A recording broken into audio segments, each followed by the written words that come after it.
The other elite choice for the Tau Army, which is a icon of the Tau Army, is the battlesuit. These come with a myriad of different weapons you can put on them, weapon systems, and they're all jump pack infantry.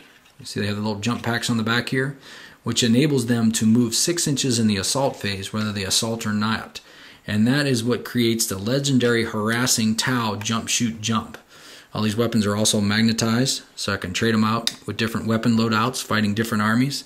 Their shoulder-mounted hardpoint is also magnetized. I have multi-trackers here for the sake of this video. The sergeant here, see once again with the red helmet, sergeant with the red helmet, has a missile pod for doing possibly some rear tank hunting. And the plasma rifles, I just can't say enough about the plasma rifles. Strength 6, AP2, rapid fire, and because the suits are jetpack, they are now relentless. That grants them the relentless special rule, which means they can fire their plasma rifles at full effect even if they move. 24 inches, single shots, or 12-inch double shots. Since they have 2 plasma rifles on each, the suits are considered twin-linked. So you have twin-link, strength 6, AP2. Kind of like the recipe for Blood Angels. Their only drawback is they're only strength 4. So if they get hit with a strength 8 weapon, they're gone. Even though they have 2 wounds, a strength 8 template can take out the whole squad, which is a lot of points lost in one hit. Now on the fast attack, these are the Pathfinders, which are pretty cool because they have the scout special rules so they can get into place. All the Pathfinders carry with them marker lights. Once again, I've been over how marker lights are used.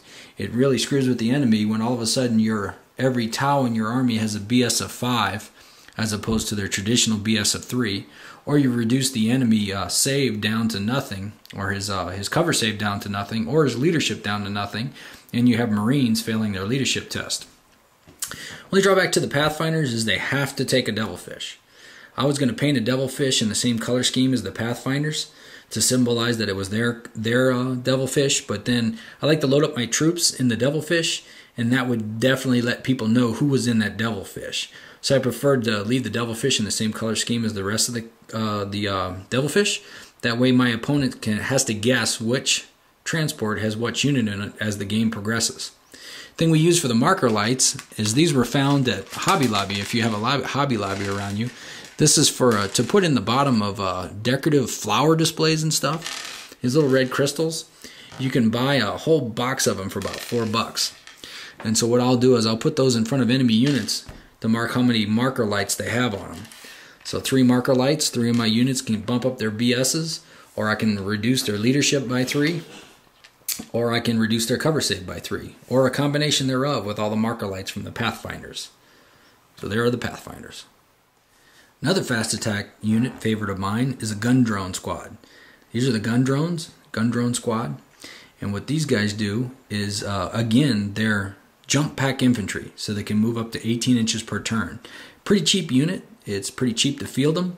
They all have twin link assault carbines on them, which allows them to fire once, assault 1, so they can fire off. Since they're twin linked, they're pretty reliable at hitting, and they're also pinning.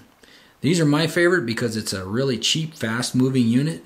I'll throw these out there for the likes of Grotznick, Mad Doc Grotznick, or Death Company, where they have to chase the closest enemy. So with their 18-inch movement, 6 in the movement phase, up to 6 in the running phase, and then the automatic 6 in the assault phase because of their jetpacks, I'll end up towing that unit around the board and getting them out of my way. And if I lose this unit in the process, no big deal, not a lot of points, but it tows them out of the way where my big guns can slam into them.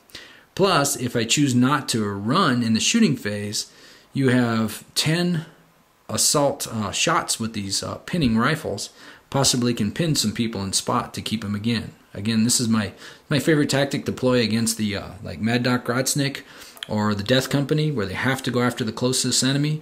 These guys will pull them off the map or pull them into a corner of the map, end up sacrificing this unit, but it gives me all that much more time to blast them with my big guns. This is another one of my favorite fast attacks, the Piranha Squadron. Piranhas aren't really used too much, but I really enjoy using them. And besides, the mascot of my army, every army needs a mascot. The mascot of my army is right there in the back of this one. It's Tim, the Thrill-Seeking Tau. It's really funny when Tim, the thrill-seeking Tau, ends up smashing the face of, say, Blood Angels or Death Company or things of that nature. But these guys are fast attack, so they can move flat out and get a +4 cover save. Also, as an option, you can hook them up with disruption pods. What a disruption pod does is it makes the unit count as if it's in cover. So if you had a squadron of piranhas, that being 3 is in a squadron, you can give 2 of them disruption pods. More than 50% of the unit is in cover, the third guy gets cover automatically, and you don't have to waste the points on the disruption pod for him. Also, you can get flechette dischargers. Flechette dischargers for these guys, they get assaulted. Half of the people that are assaulting them are going to take a wound. Saves apply, of course, but it's a real nasty surprise when the assault marines come in and assault them, and now half of the assault marines are taking wounds. Orcs decimates orcs. Plus, the good thing about piranhas is they have front armor 11. What does front armor 11 means? It means they're bolter-proof. The front of them are bolter-proof. So a common tactic that's employed is a piranha shield.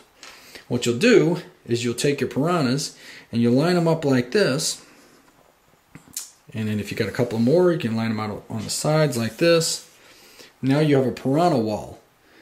When an enemy unit tries to assault your, as been called several times, squishy Tau Fire Warriors, put some Tau Fire Warriors back here behind that piranha wall, your assault squads, as long as they're not jump pack equipped, can't get through these piranhas. Piranha's front armor 11 creates a wall, but if you look underneath, according to the new rules, the Fire Warriors can fire under the piranhas with those big strength 5, AP5 guns, firing rapid fire into the enemy. The piranhas keep them safe. The enemy has to go all the way around the side or try and destroy the piranhas himself. Again, armor 11 on the front, bolter proof. It's a pretty cool tactic. Also, the piranhas are magnetized. They have the fusion blaster on the front, which pops off, and you can click on a burst cannon rather. If you're fighting orcs or things of that nature, opt off the fusion blaster, which again is basically the meta gun for a higher fire rate burst cannon. The wings are mounted with the twin-linked assault plasma guns, just like the. Let me zoom in on Tim, the thrill-seeking Tau here.